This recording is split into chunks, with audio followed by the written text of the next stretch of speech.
recall what we did. We started with the natural numbers, we constructed the integers, then we constructed the rationals, and we found that there was a defect in the rationals, which we tried to remove. Okay, so this is what we are trying to do. And this eventually leads to the notion of real numbers. Now, to this end, we started discussing about convergence of a sequence in Q. Okay. We remember what we did. Xn converges to x naught, so the difference can be made as small as we like for of the sequence. Then we observed some properties of, then we had the notion of, therefore, limit intending infinity of xn equal to x naught in Q. All this in Q. Everybody here is in Q. Okay. That's all the universe that has been constructed so far. Then we observed that every convergent sequence has a unique limit. It cannot converge to two limits. Two, every convergent sequence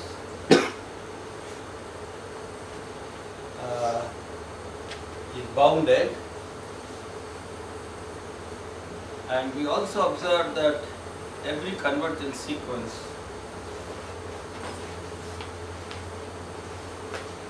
is a Cauchy sequence. This is the new notion we introduced. This was the important notion that we introduced. Every convergent sequence was a Cauchy sequence. Whenever I say something, it's all in rationals only. Convergent sequence of rational numbers, etc. Now, it's this that we were concentrating on.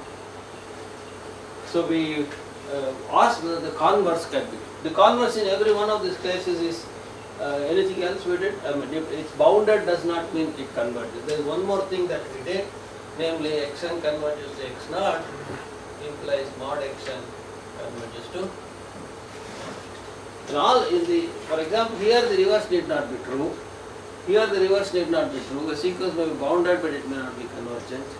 But similarly, the Cauchy also, the sequence may be Cauchy, but it may not converge in the rational numbers. That was what the defect was, and we were trying to remove that. That's the process of the construction of the real numbers. It is the Cauchy construction of the real numbers, which is a very useful construction, which I want to go through. Okay. Now I want to make some observations about limits, which is all very easy to prove using the definition, not at all difficult. Okay. So suppose in Q, all these convergences are in Q, remember that. So if limit xn, limit n tending to infinity xn is x naught, limit n tending to infinity yn equal to y naught, then a limit n tending to infinity xn plus yn is x naught plus y. That's the limit preserves addition. What technically says addition is continuous with respect to this limiting process. But anyway, that's not what it is. Limit, I'll put a minus here. Limit xn minus yn is xn minus, x naught minus y. So limit preserves the two basic, the fundamental arithmetical operation, namely addition. The next important thing is, let me see, okay.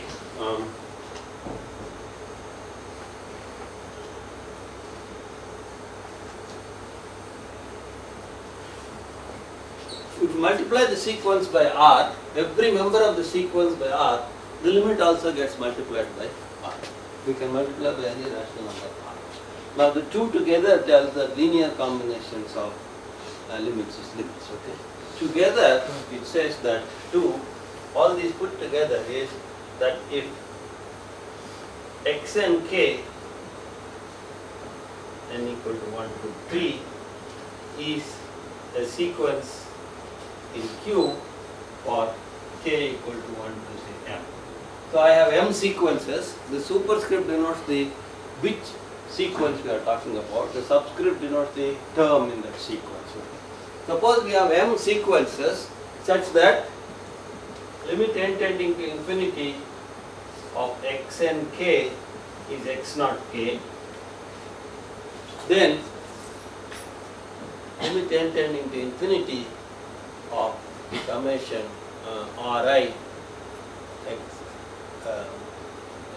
n I equal to 1 to m is ri. So this is what the limiting process preserves superpositions of the sequences. That's the important property. Okay, the limiting process is nice as far as the rational numbers are concerned. Of course, all these are in Q. The limits are all in Q. Otherwise, it doesn't make sense. Okay, and so as far as therefore addition and subtraction, there was really no problem. Limiting processes are nicely preserving these operations. The other basic arithmetic operation is multiplication. So that also is true. Limit n tending to infinity xn equal to x naught, limit n tending to infinity yn equal to y naught implies limit n tending to infinity xn yn is equal to x.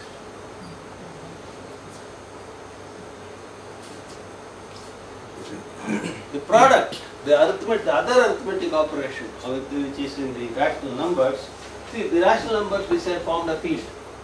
Okay, the field operations are maintained by these limiting processes.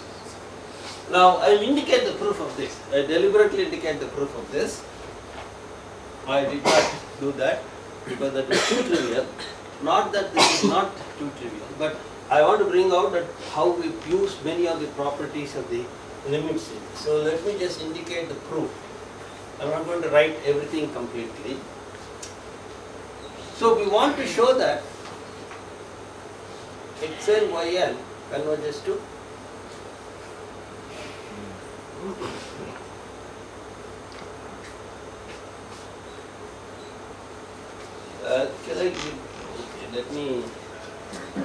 let me keep this pending for the proof, because when we do something else, more or less I'll be pointing out exactly what is happening. Let me leave this also for a moment. Yeah. So in the linear combination there will be summations. Right hand side. Right hand side. Yes, of course. Thank you. X naught I. X naught I. You are absolutely right. Okay, thank you. So, similarly, products are preserved, and these things are not difficult to prove. I mean, when I deal with Cauchy sequences, again, you will see a similar argument you do. So, the same thing you can push it here also. So, I am going to do many of these things with respect to the Cauchy sequence. And the important thing is, I want to write something like this. If you remember, we had addition, the corresponding one was negation, was the additive inverse brought in the idea of subtraction. Similarly, the product, the multiplicative inverse doing something called division. We would like to write this. But we want to make sure that every term makes sense. For example, if I write denominator y naught, I want to make sure that y naught is not 0. Okay. So, unless otherwise that is there, it is meaningless. So, let us assume that if y naught is not 0, and then I have to write a denominator here yn. So, I must assume that yn is non-zero for all. But it turns out that if y naught is not 0, then if y naught is the limit of yn, what does that really mean? Y naught is sitting somewhere here. It is positive, so it will be having a definite distance from the origin. So if I now put a small interval about it, which is still to the right of, I can make it still to the right of the origin. There is enough space for me to maneuver. Then all the yns will go and fall here beyond a certain stage. Why? because Yn's converts to Y0. That means all the Yns will also be positive. Really, I am assuming that Y0 is positive. Okay, this is the case when Y0 is positive. Then all the Yns will go and sit there, and therefore Yns will also be positive, and therefore there is nothing wrong. Let as n goes to infinity, for sufficiently large n, the denominators are automatically non-zero. Similarly, Yn is negative, the whole picture will get reflected on the other side. Since Y0 is non-zero, it will be either positive or negative. If it is positive, all the Yns will be positive beyond a certain stage, and if Y0 is negative, all the Yns will be negative beyond a stage. So that's a nice thing to observe. Okay, observe that if Y0 is positive, then Yn is also positive for sufficiently large n. And if Yn is negative, so Y0 is negative, then Yn will be for sufficiently large n. And therefore, for letting n tend to be beyond a certain stage, all those ratios make sense, and the limit is preserved. Okay, that's the thing that we should keep in mind. Okay, so far these are some, and one more thing that let me verify necessary. I will state it in that form. So the next thing that we were looking at was the Cauchy sequence. Recall what is meant by a Cauchy sequence. So let's recall the definition.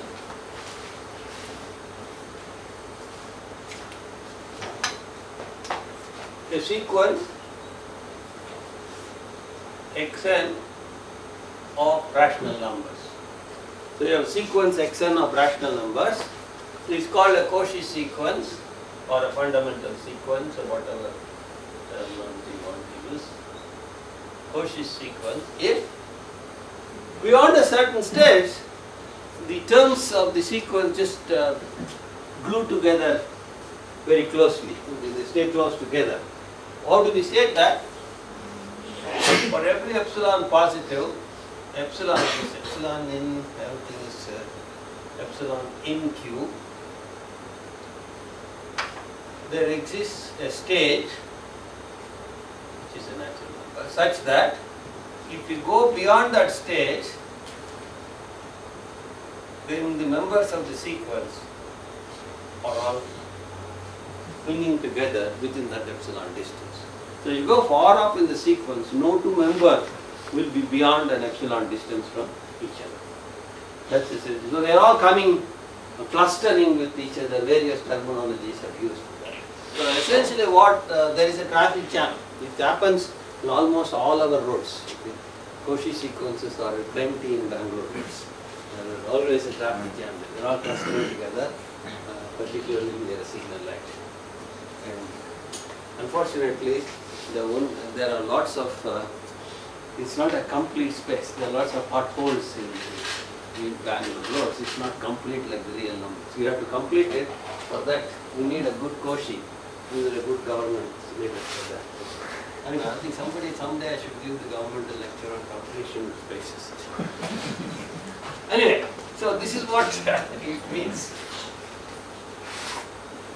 Right now while coming, I was stuck for 15 minutes near the Ramaya Hospital. There was no power, the signal light was off. When the signal light is off, we see the true color of the citizens. Okay. How well disciplined they are, how good the civic sense they have, like that. Anyway, so there is no point always blaming the government. Anyway, so let's get back to Cauchy sequence. This is what we had. And we mentioned that every convergent sequence is a Cauchy sequence, and we even gave an example to show that a Cauchy sequence need not necessarily be convergent in Q.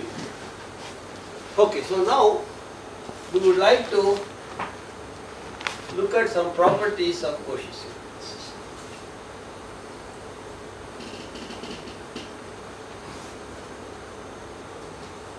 Which we will be using.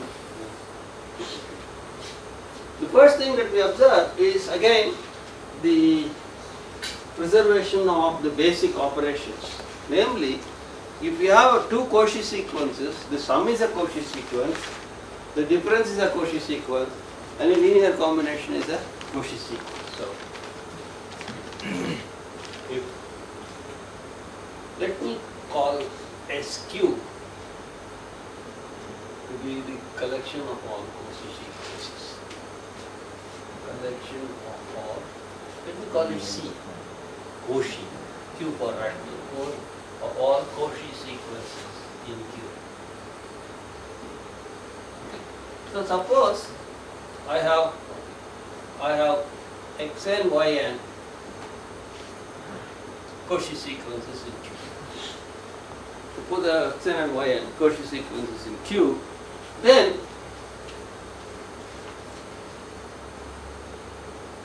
xn plus yn, xn minus yn, Rxn are all Cauchy sequences. Of course, Rn, for any R in Q, Rxn is also a Cauchy sequence.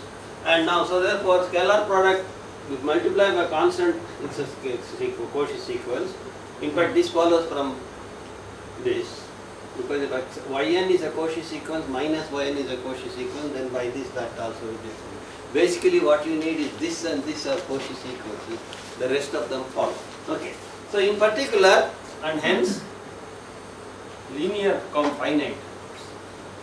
finite linear combination of Cauchy sequences is a Cauchy sequence.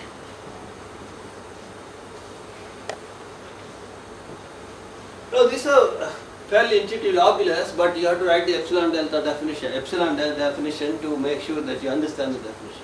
What it says is, if xn, the terms of xn and the terms of yn are clustering to each other, then the sum is also going to cluster. That's all essentially it says. The difference is going to cluster, you scale it is going to cluster, and you scale it and then superpose, they are going to cluster. So basically these are true, but then you have to write the epsilon definitions properly. So these are all fairly trivial from the definition. Now I am going to look at again the next question, the product. The product of Cauchy sequences is also a Cauchy sequence. So xn is a Cauchy sequence and yn is a Cauchy sequence, implies xn yn.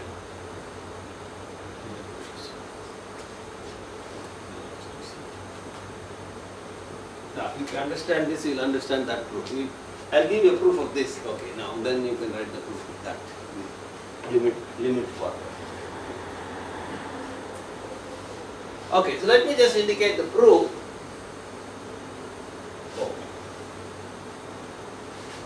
Before that, I don't know whether I did that or not. Every Cauchy sequence is bounded. This is property 0. Every Cauchy sequence has to be bounded, infinite. Okay. That's an exercise. All whichever I don't prove is now an exercise. These are all very simple exercises, but it's worth doing because then only the epsilon definitions sink in the mind. Then you, after some time, you are no longer afraid of them. You are no longer confused with them, no longer afraid of them, and then you start seeing the subtlety much better. Okay. So these are all, whichever I make statement and don't prove, you got to really prove it down and prove the epsilon definition. Okay, so now I am going to just indicate the proof of 2.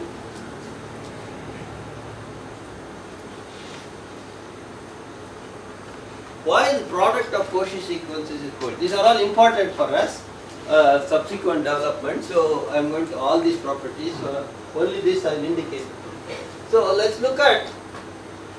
Let's for convenience call Zn as xn yn. Okay. So we want to show that Zn is a Cauchy sequence. To show that Zn is a Cauchy sequence.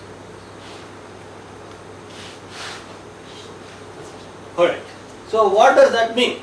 Let us look at, that is to show that, what does the definition say? We must show that for every epsilon we can do this. So to show that for every epsilon positive, epsilon in Q, there exists n epsilon belonging to n such that n and m greater than or equal to n epsilon implies mod z n mod beta. This is what we want to prove. Okay, by definition, we want to show that Zn is a Cauchy sequence, and that's what we really want to establish. So, what we want to show is that the Zn and the Zm are clustering with each other, coming close to each other. So, we want to estimate. So, let's start estimating what is the distance between Zn and Zm. What will be the difference? We want to show that the difference becomes small, so we will start estimating the difference. So, now Zn minus Zm, by definition Zn is xn yn, Zm is xm ym, and that is equal to xn, let me write yn minus ym.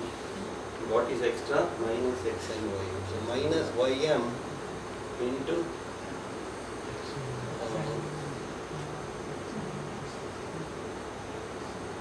xn ym becomes 20. So this will be xm minus, is that right? Ym xm is a minus sign, plus ym xn minus ym. So that gets cancelled. So I added a ym and xn and subtracted a ym xn. Okay, that's all. I added and subtracted a ym xn. Now, this is less than or equal to, what is this? Triangle inequality. The absolute value of a sum is less than or equal to the sum of the absolute values. So I should have put a minus here, but the absolute value of minus is the same as the absolute value of zero. So again, the absolute of the product is the product of the absolute values. So I can write this.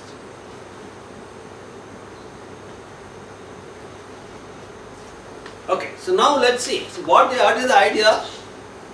I want to control something, namely the Zn's, but I know only that I can control xn and yn. This fact says that I can control xn and yn terms, they are Cauchy. So now I brought the control of z in terms of the control of the x's and the y's. That's all. So what it really says is, I can make this small, I can make this small. Then what about these two? Their fact comes that they are bounded.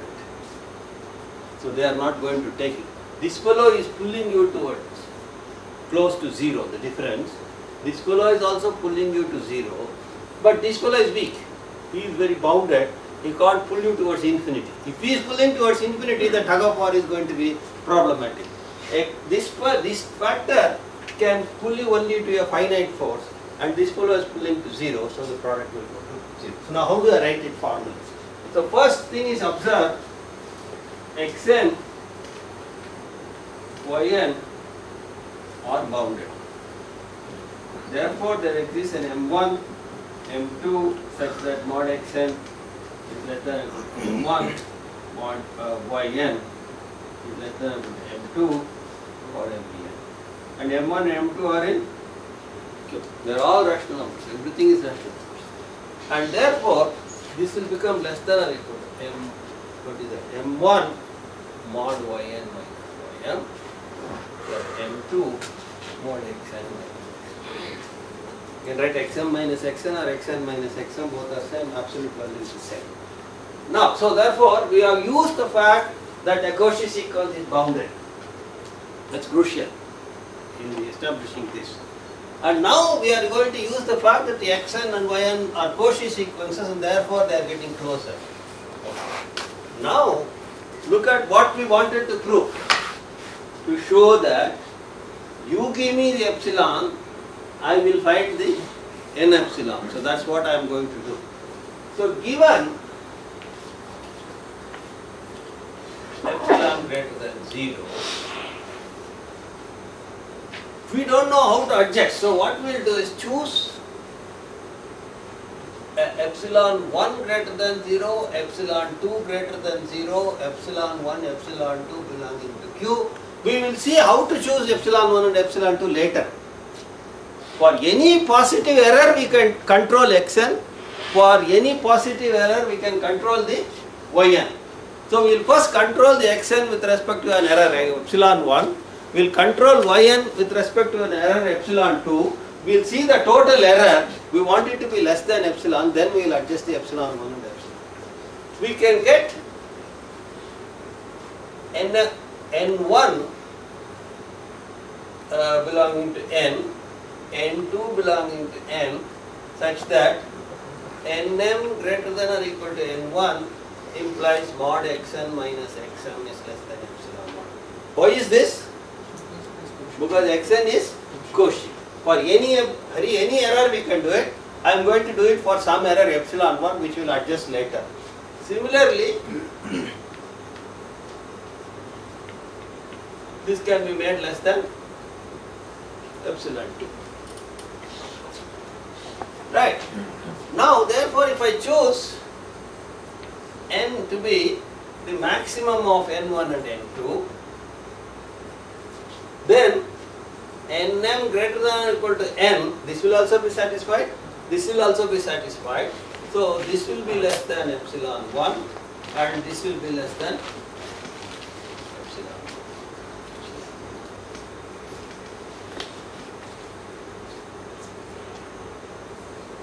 1. Okay, so now I can use that here, use this in this inequality. So what do I get? Therefore, nm greater than or equal to n1 implies mod zn minus zn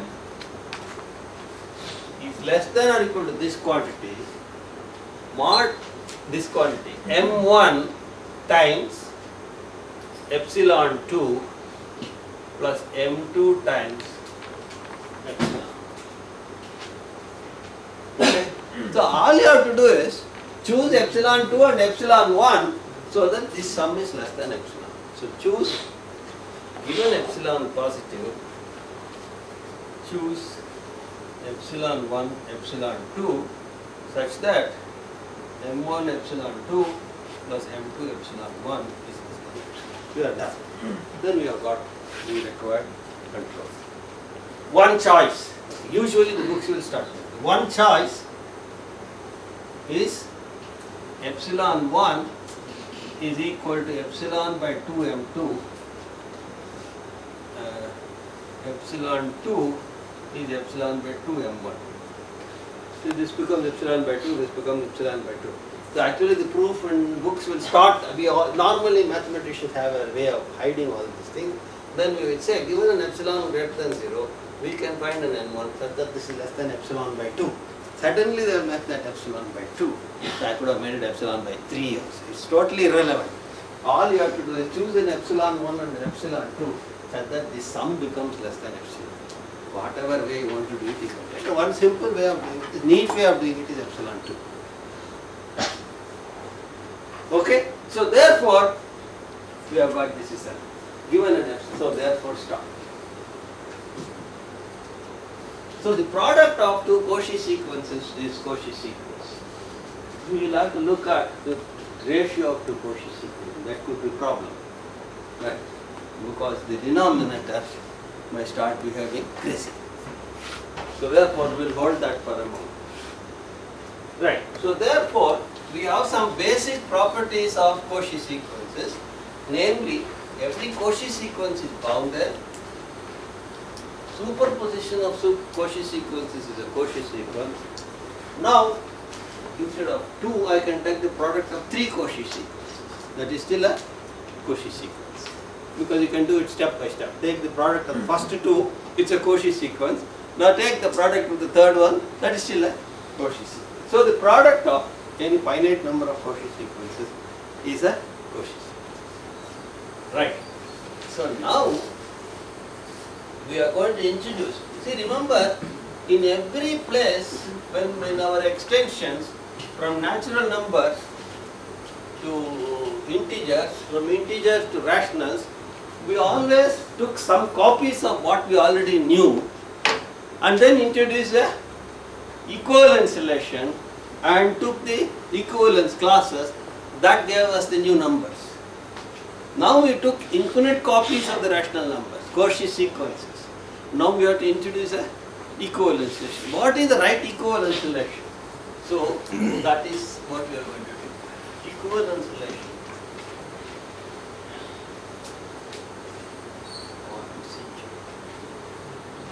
CQ is the collection of all.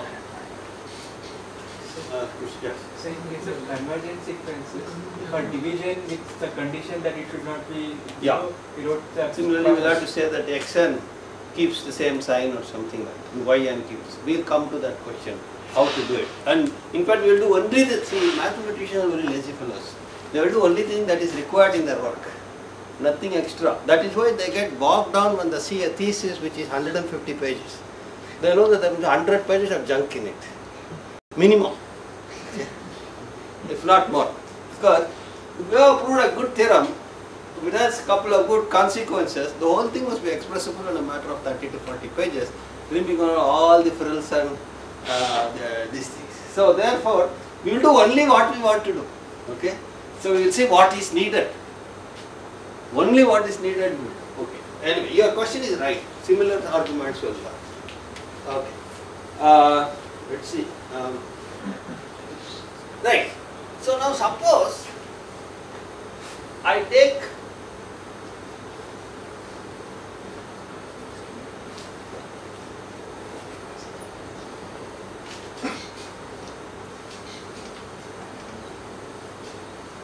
two Cauchy sequences. Now I want to introduce an idea which says that they are essentially same. Now I know that in a sequence what matters is the tail, not the head. Suppose you have a convergent sequence, if you add 4 more terms in front, the limit is not going to change. It is the tail that matters, because beyond a certain stage, for n greater than or equal to n only we are always talking about. So what happens in the front head, it is irrelevant. So therefore when I say that I want their essentially same, I want them to be essentially same far off in the sequence. That means xn and yn must be essentially same for large n, which means that the limit of the difference must be 0. Okay. So therefore, if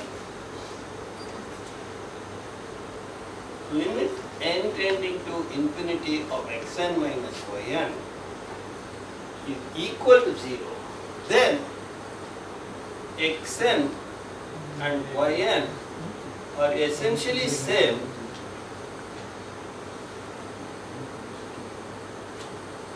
sequences. Beyond this stage, they are all just collapsing to the same thing. This sameness is what we want to formalize as an equivalence. See, the idea of equivalence always to say it is same. It is same in some context. The context is now this context. So, we formalize this sameness.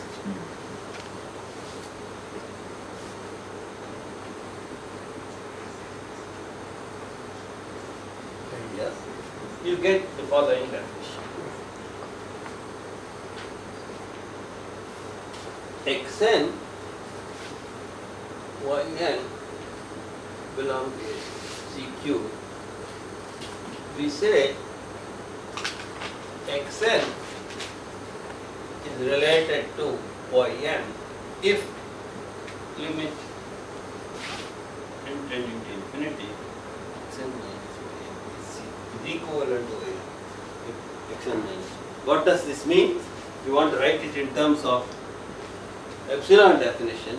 The limit is 0 means limit is always for every epsilon positive, epsilon in Q, there exists a stage such that if we go beyond that stage and look at the difference between the terms of the sequence and the limit, what is the limit in this case? 0. So this is what we are saying. Okay. This is the epsilon definition of equivalence of two Cauchy sequences. So, now we have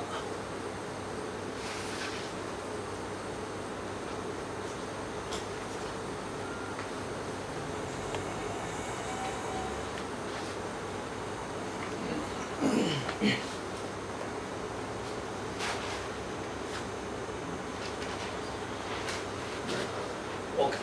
So now we have a relation which we are preempted by claiming that it is an equivalence relation. We have to make sure that it is indeed an equivalence relation.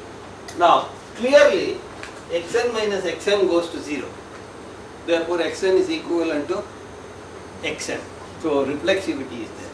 So, if xn minus yn goes to 0, yn minus xn goes to 0, and therefore it is symmetric also. If xn is equivalent to yn is equivalent to xn.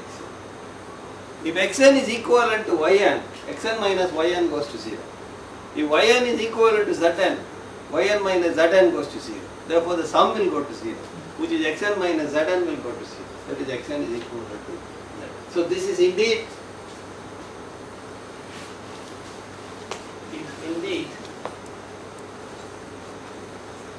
an equivalence relation.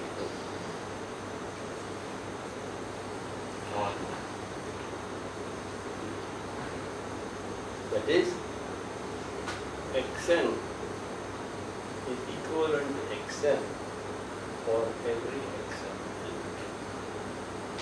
This is the reflexivity, and all these properties are trivial from the definition. xn yn belong to CQ. xn is equivalent to yn. C plus yn. And then this is the symmetry part. xn, yn, zn are Cauchy sequences such that xn is equivalent to yn and yn is equivalent to zn. Then this implies xn. This is transitive. So any equivalence relation must be reflexive, symmetrical, transitive, and that's very trivial in this case. And therefore, we have an equivalence relation on the class of all sequences. Therefore, we have an equivalence relation on CQ. The moment we have equivalence relation, it partitions this into distinct equivalence classes, in which we denote by CQ. Okay? Therefore, partitions CQ into distinct equivalence classes. We denote by this is the standard notation. Whenever you have a set and an equivalence relation, the distinct equivalence classes are denoted by the collection of all distinct equivalence classes.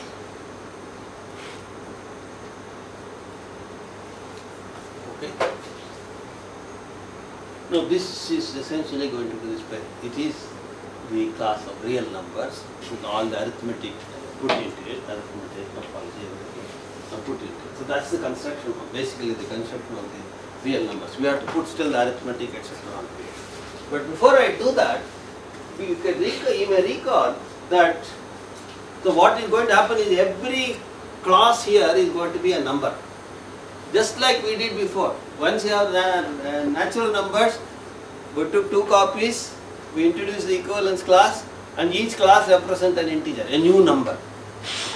And similarly, from the integers to rational numbers, we introduce an equivalence class, then equivalence relation, then each equivalence class represents a new number, which was a rational number. And in each stage, the previous fellow was identified in the new fellow. The natural numbers were identified in the integers are identified as a part of the rational numbers. So we must be able to identify the rational numbers as a part of this collection of equivalence classes. So let's first do that.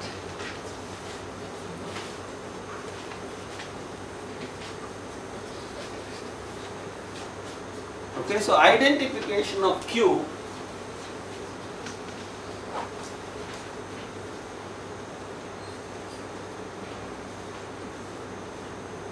in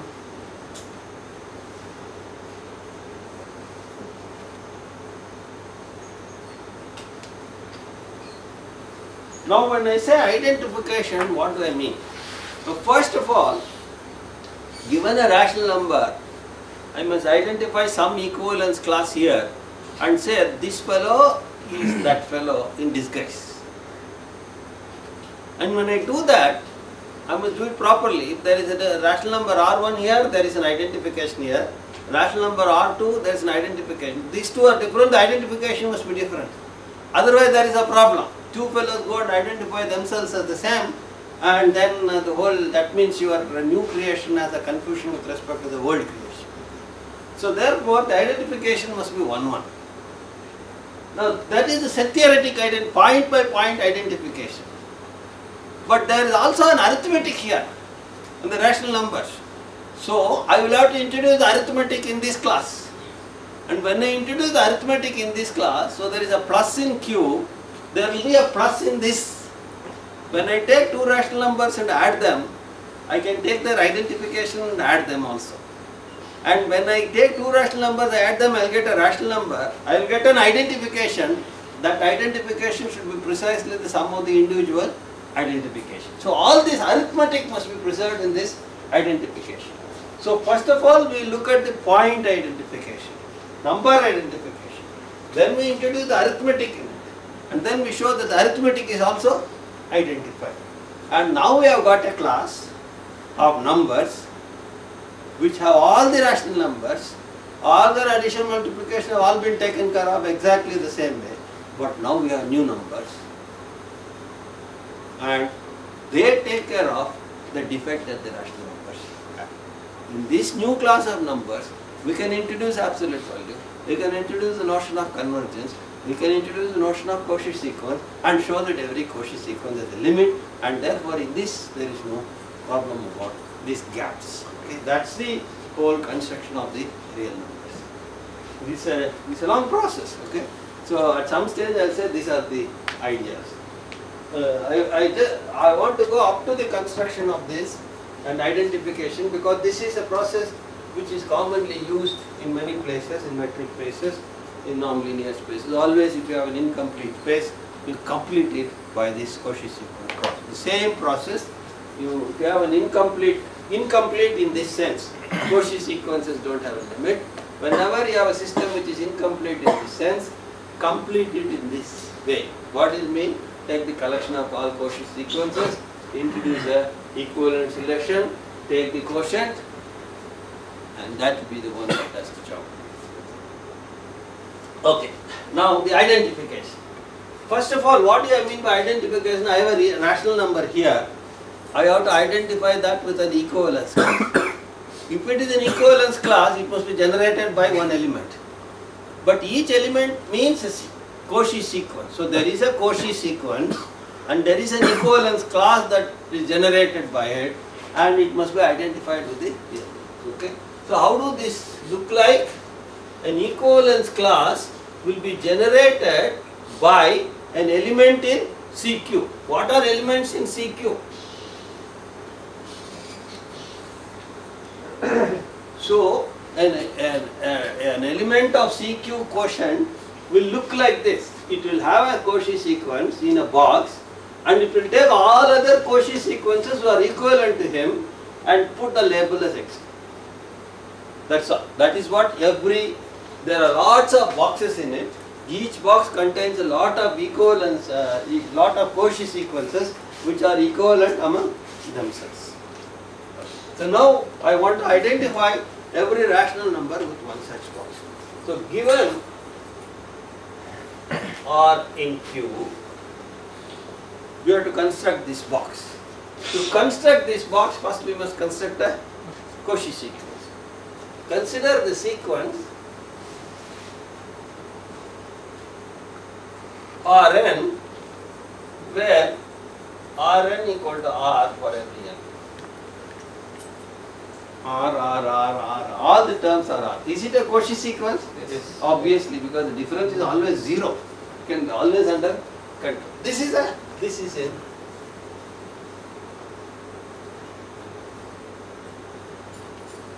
if it is a Cauchy sequence, it will have to generate an equivalence class. So consider the equivalence class generated.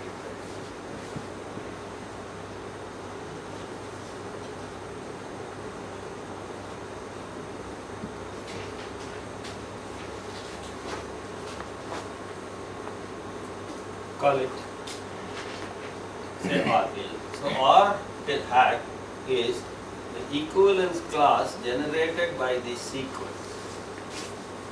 Take that sequence R and take the equivalence class generated by it, and we have the identification now. The sequence, the real number, the rational number R is identified with this sequence. So that's the identification. So R in Q is identified with this equivalence class CQ. This collection of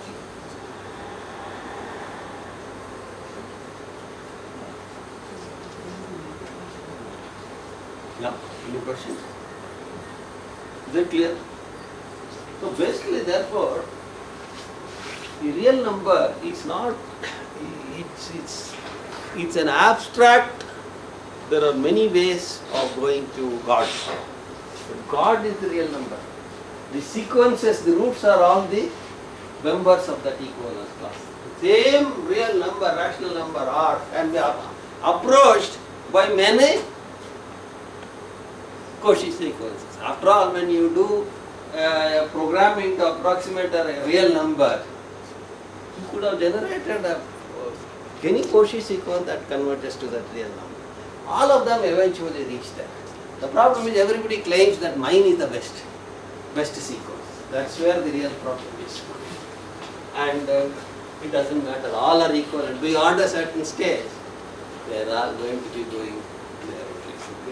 So that's what they are. But important enough, we want to make sure, let's call this as R hat. Is it possible that if R is not equal to S, but R hat is equal to S? That is it possible that two distinct rational numbers are identified with the same equivalence class? We want to make sure that problem is not there. Of course, R and S are in Q.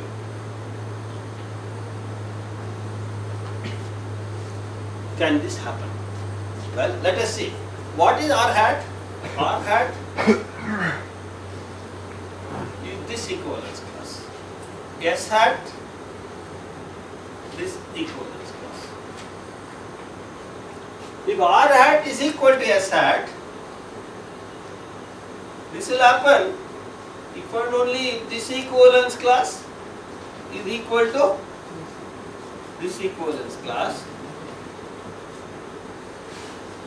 Now, the equivalence class generated by this will be the same as the equivalence class generated by this if and only if these two elements are equivalent. So, if and only if the sequence RRR is equivalent to the sequence S. Because two two labels will generate the same equivalence class if and only the two labels are equivalent. Now, when will the two sequences will be equivalent? Only when the difference goes to 0. But the difference is always R minus S. So, if and only if R minus S is 0, so if and only if R. So, the identification is perfect. So, this cannot happen. No. This will happen only when R hat will be equal to S hat, only if R is equal to S. So, the identification is perfect. Different R's are identified with different R hats. So that's the first thing that we observe. Okay?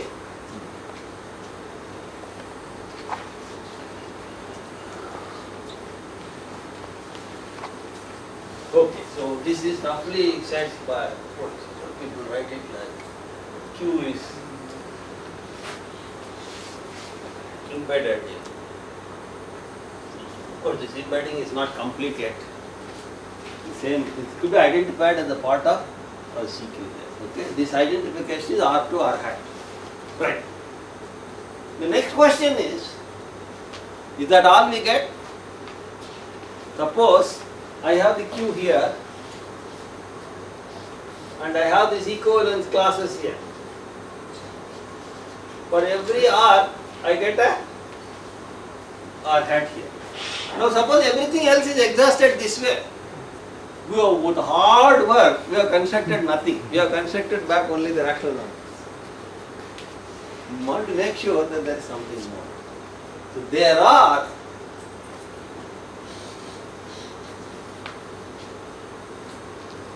equivalence classes which are not equivalent, not equal to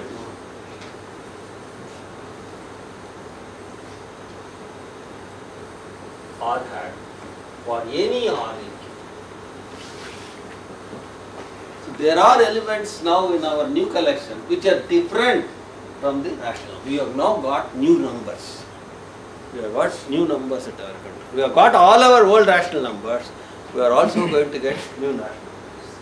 How do we do that? We already gave one sequence, 0.01, 0.01, 001, 0.01, 001, 0001, like that. That sequence was a Cauchy sequence, because the difference is going to be way off now. Now, if that's a Cauchy sequence, it generates a equivalence class. Now, if that equivalence class is to be one of the R's, then that sequence must converge to R, because the difference must go to 0. But that cannot converge to R because we said that that's a non-terminating, non-periodic decimal, so it cannot converge to any R. So there are sequences, Cauchy sequences, which generate equivalence classes which are different from R. Okay? The answer is no. There are equal. The answer is no. Because if we consider the sequence, if for example, we consider the sequence x1 equal to 0.01, x2 equal to 0.010001, x3 equal to 0.01010001, and so on. Fourth one will have 4 more zeros and then 1 and so on. Then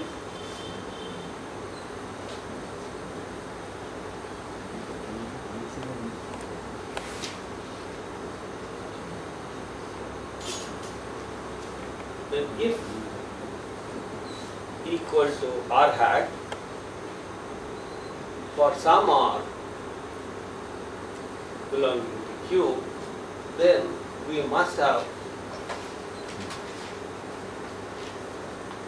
xn minus R unit and unity.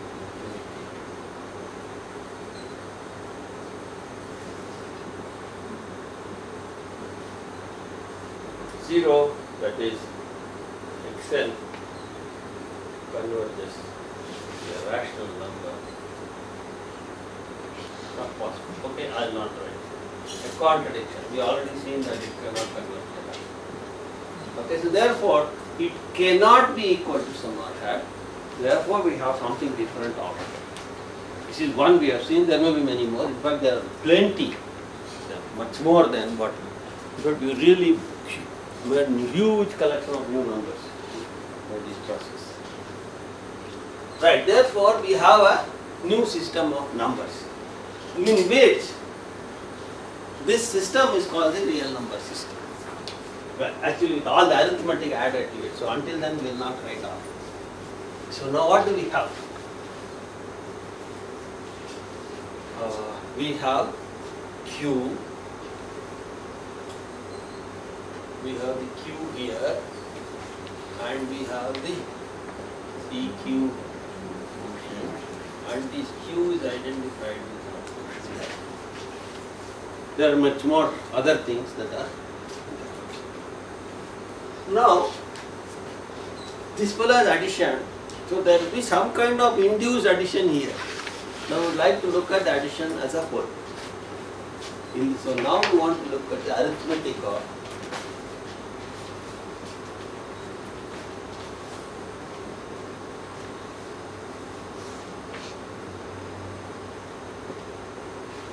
So we want to know how to add two equivalence classes. So let's say I have one equivalence class xn and another equivalence class yn belonging to this. Suppose I have two equivalence classes. How to define this sum?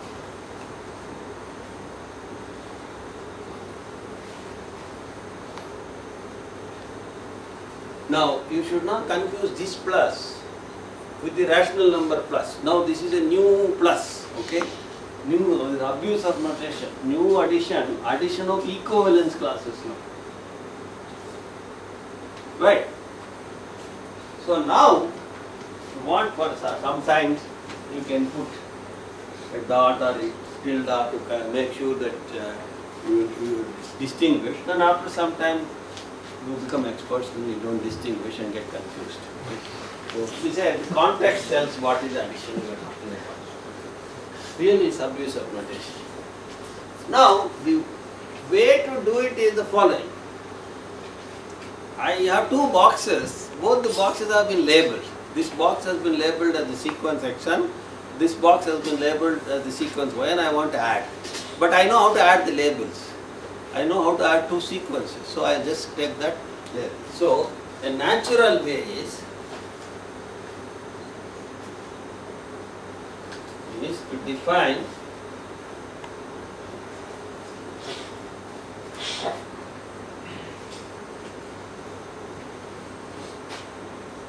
simply add the two sequences.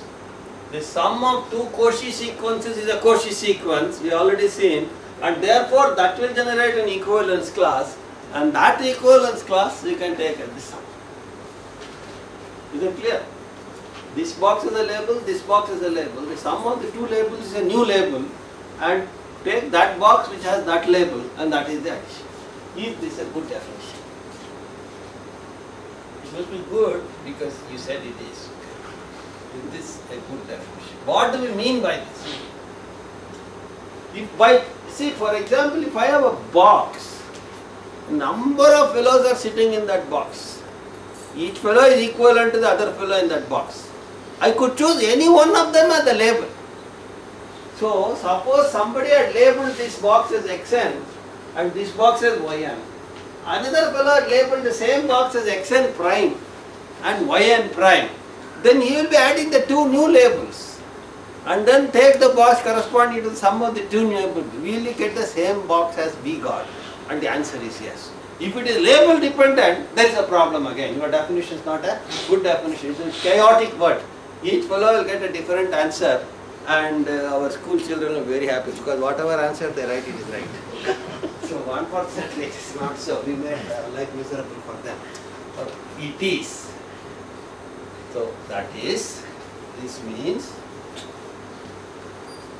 if xn is equivalent to xn prime, that is, this box can also be labeled as xn prime, yn is equivalent to yn prime, then the sum box will be equivalent to the sum box, that is, then xn plus yn will be equal.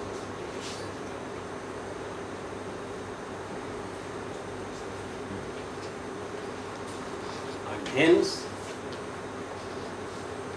the box xn plus yn will be the same as the box xn plus yn prime. Therefore, addition plus is representative independent. For this box, you can choose any representative. For this box, you can choose any representative.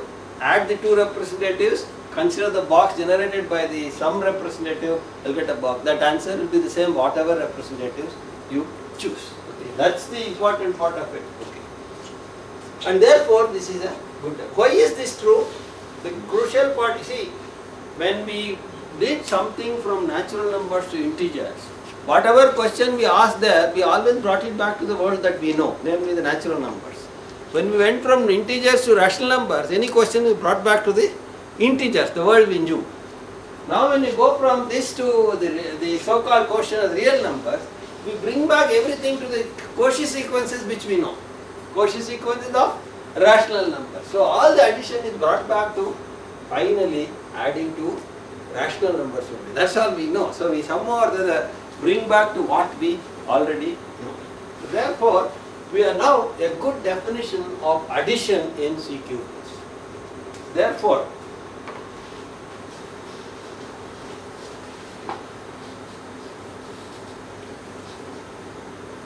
we have Q. Let's redraw the picture here again.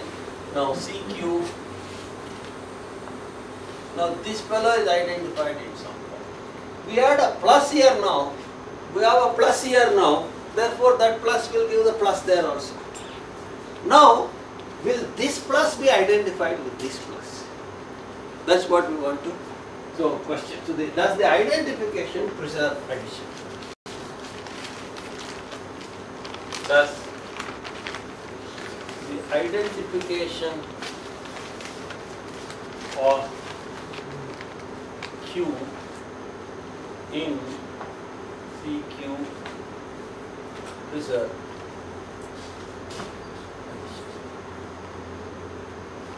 Okay. So that means I choose an R here, it will be identified with R hat. I choose an S here, it will be identified with S hat there. I will choose an R plus S, I will add these two, I will get a T, and that T will be identified with a T hat.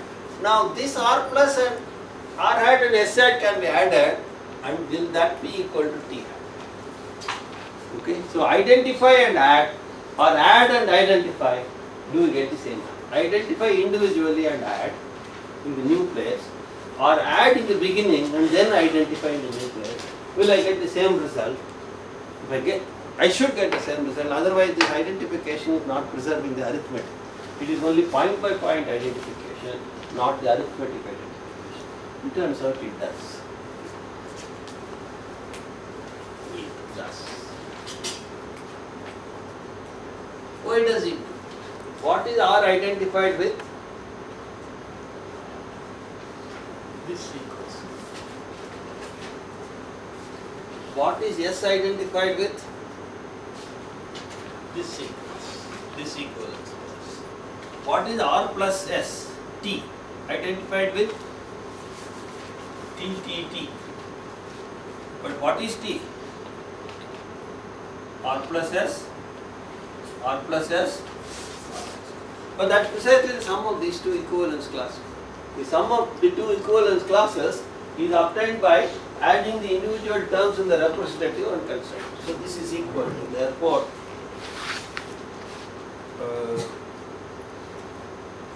R plus S hat is equal to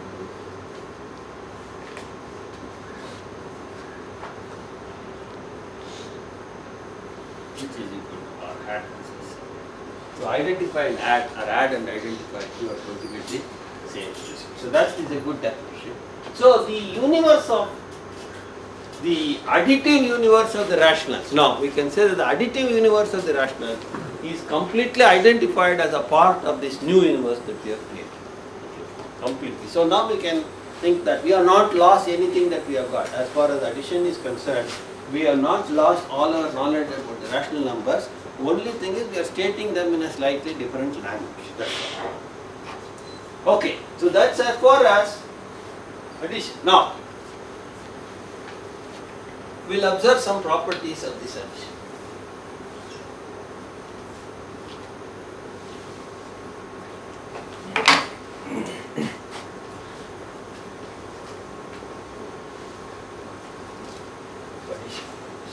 Addition.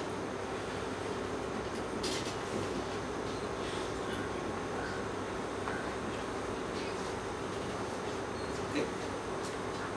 Now, first one. Suppose I take two equivalence classes and add them. What do I get?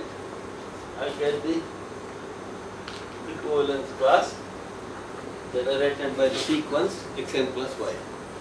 Is that right?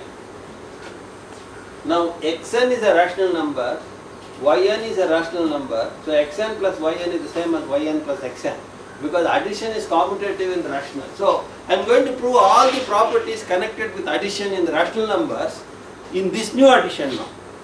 But now I will ask every question and convert it back to the property of the rational numbers only. So this is going to be equal to yn plus xn, because xn plus yn belong to q and plus is commutative q. But this by definition is just the addition of yn and xn.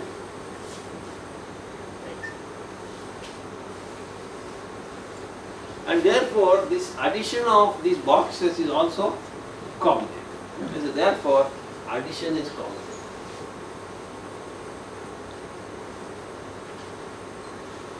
Now exactly same way you show that addition is associated, because everything boils down to bringing it to the rational numbers. Similarly,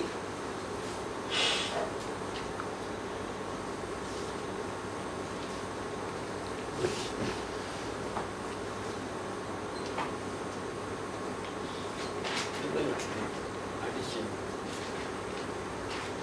in is associated.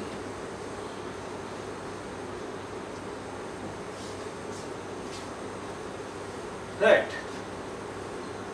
So we had addition in rational numbers was commutative, addition in rational numbers was associative, addition in the new setup is also commutative, addition in the new setup is also associative. And as far as rational numbers are concerned, along with the arithmetic of addition is identified completely here. 3. Sir, are we looking at only subset of that this set which mapped from Q? No, I am looking at it. Then we can't claim that. Which one we cannot claim? Good question. Which one we cannot claim? Because Where? xn, see, there are some series like 0.01, 0.01. But the terms of the sequences are all rational numbers. Remember, what does CQ mean? Cauchy sequences of rational numbers. So all these xn, yn, etc. are all rational numbers. We have constructed our universe from the world only. So everything is in terms of rational numbers. Individual members in that sequences are all rational numbers. And we are adding individual numbers. Okay? Right. Next. In the addition, we had a special number in the rational numbers called the 0. Right? That 0 is identified here as the sequence, because we know R is identified as R hat. So 0 being a rational number is identified with this sequence. The number 0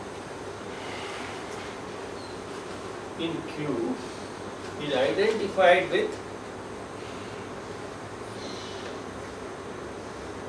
let's for the time being we'll write it as 0 hat, which is the equivalence class generated by the sequence 0, 0, 0. Sequence R is identified with the equivalence class generated by R, R, R, R. 0 is identified by 0. And we have for any fellow in this, what is this? This is the same as this sequence, this equivalence class plus this equivalence class. Now how do I add two equivalence classes? Simply add the label members. The label members here are xn, the label members here are 0, So it is just xn plus 0. Now we see xn is a rational number, 0 is the rational number, xn plus 0 is xn for all xn. So this is equal to just xn. This is true for every xn.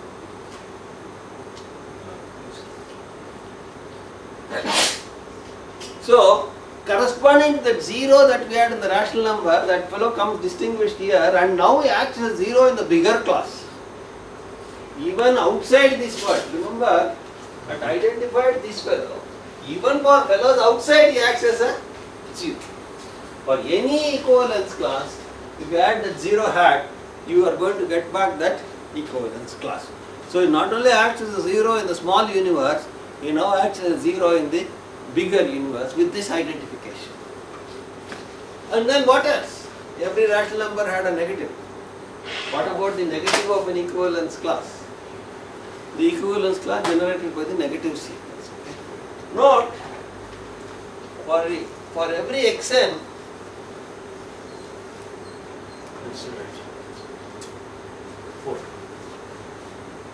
if xn is the Cauchy sequence of rational numbers, then minus xn is also a Cauchy sequence of rational numbers. Why? Because we said that the Cauchy sequence is preserved under superposition. You can multiply by constant, superpose, etc. etc. Now, therefore, this generates an equivalence class. This generates an equivalence class. What do we have the sum as? If this makes sense, this will make sense only what I put here is a Cauchy sequence. And now I am guaranteed that that's a Cauchy sequence. By the definition, this is equal to xn plus minus xn. But what is xn? It's a rational number. Minus xn is its negative, and therefore the sum will be 0. So this is nothing but the equivalence class generated with 0, 0, 0, which is 0. So for every member in these boxes, there is a negative member. So we denote, this is the notation, this by minus of the box xn. This is your notation. Minus of the box xn is the box minus xn. So therefore all the additive properties, fundamental additive properties of rational numbers is now preserved in this bigger universe. It is an abelian group. Commutative, associative, abelian is commutativity, associativity, identity, namely 0 exists, and every element has its inverse with respect to this operation. So with respect to addition, this new universe is an abelian group. That's the terminology, okay? C, Q, now plus is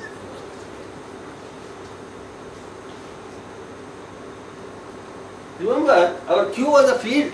We have not reached that stage yet. We want to show that the new world we have constructed is also a field. And our Q was an ordered field. We want to show that the new world we constructed is also an ordered field. So we have got everything that we have identified our Q. So we have a bigger universe. Our old fellow is there, and all the properties are there, and defect is removed. That's what we do. That's what we want to claim eventually. Right. Next one. So our move is towards that direction. In that direction, we have achieved now first the identification of Q. We have achieved the identification of addition. We have achieved the fact that it is fit, which is an abelian group. But in order to reach the field level, we have to look at the multiplicative property. The rational numbers have a multiplication, and we have to look at the multiplicative numbers. So now, therefore, we introduce multiplication.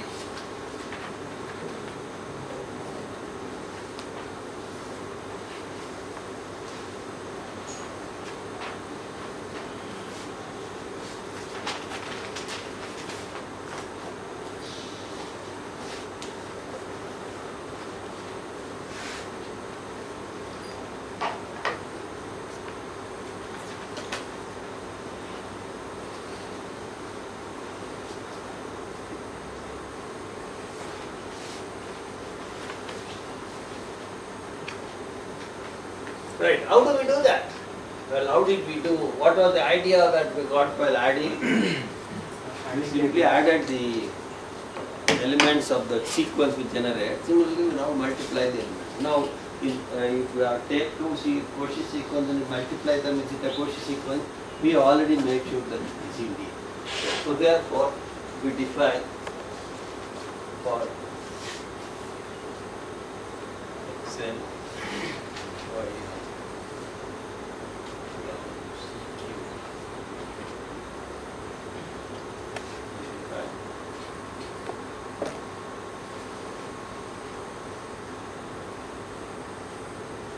times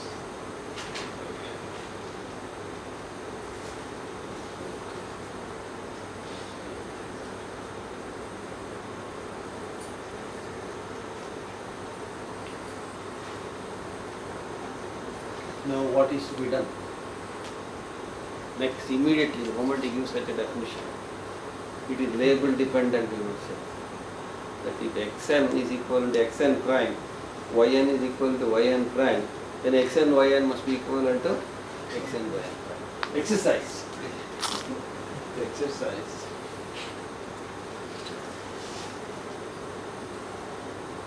Show that this definition is, I call it representative dependent, independent, right? That is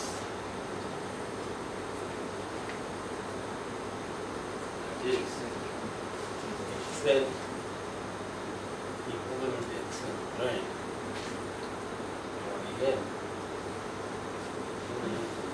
prime implies xn yn. So therefore, whichever representative you will take, finally you will get the same answer. If xn yn is equal to xn yn prime prime, the box generated by this will be the same as the box generated by that. So the definition is independent of the label that you choose. You will always get the same answer. Now what do you want to show is if this is equivalent to this? What is the definition? Two sequences of equivalent if the difference goes to 0. So all you have to do is that xn yn minus xn prime yn prime goes to 0. Now this you can write as xn into yn minus yn prime minus xn prime into yn prime xn into yn minus yn prime. What is the extra added now? Xn yn prime. So yn prime yn let me see, what is it that I added? Xn yn prime plus minus xn prime yn prime. So that is equal to xn into yn minus yn prime plus yn prime into xn minus xn. We want to show that this goes to 0. We have already given you solved the exercise. I know this goes to 0. Why? Because yn is equal to yn. I know this goes to 0 because x. Now I want to make sure that this fellow doesn't create trouble. Why doesn't he create trouble? Because Cauchy sequence is bounded, that's bounded, so he is not going to make any problem for you. The whole thing is going to pass. That's all there is.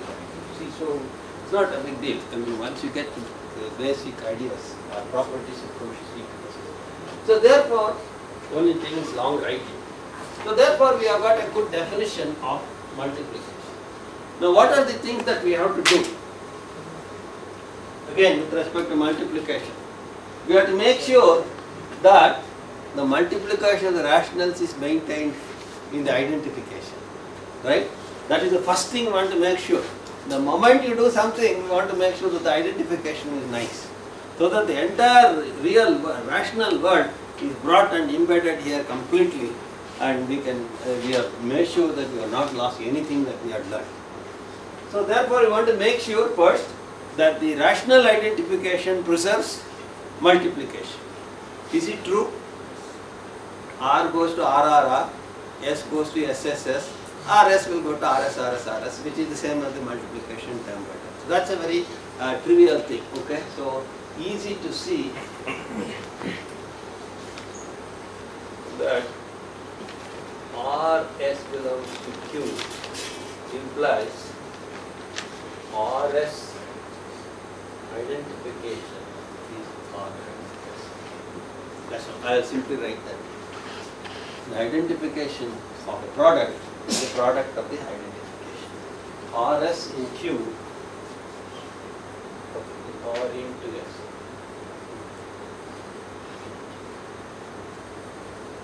So the identification of the product is the product of the identification. So that's a good enough. Next, what are we supposed to do? All the nice properties of multiplication that we had. Multiplication is commutative. What about this multiplication? Well, whether I do xn, yn or yn, xn, I am going to get the same result because xn and yn are rational numbers. See, I bring back everything to the rational numbers conveniently and work with what I know. So it's commutative. Associative, same story. Again, xn, yn, zn can be done in any way, and therefore it's again associative. What about the number 1? What is the number? 0 was identified with 0 hat. 1 is identified with 1 hat. Now if I take 1 hat and multiply it by any sequence xn equivalence class, what will I get? By this definition, I will get xn, yn. But the yns are all 1 here, so I will get back xn. So therefore again I got the 1 in the rational number identified here. That fellow acts as the 1 in the bigger universe as far as the multiplication.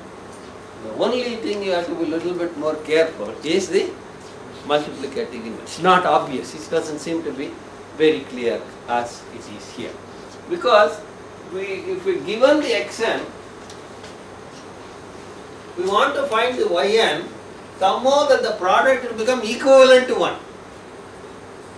I can't write 1 by xn. There has to be some crazy thing. When again I write 1 by xn? When xn is not 0 beyond a certain stage. If xn is not 0 beyond a certain stage, the number there will be non-zero, and we have to do all that stuff. Okay? So essentially we will say that any number here which is different from 0 hat has a multiplicative. So this is the general outline. So I am just going to write all these things.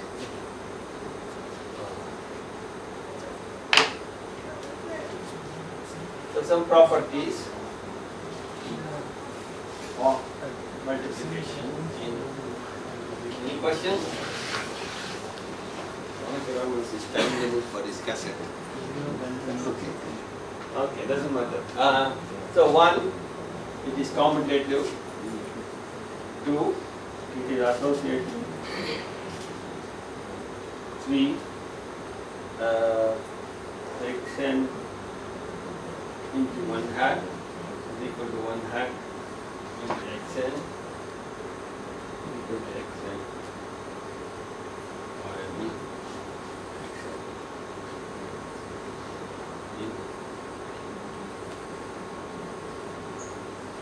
Right. So the only thing that's left out is the multiplicative inverse. How do we approach for the multiplicative inverse? Okay, and that we will see a little bit more closely.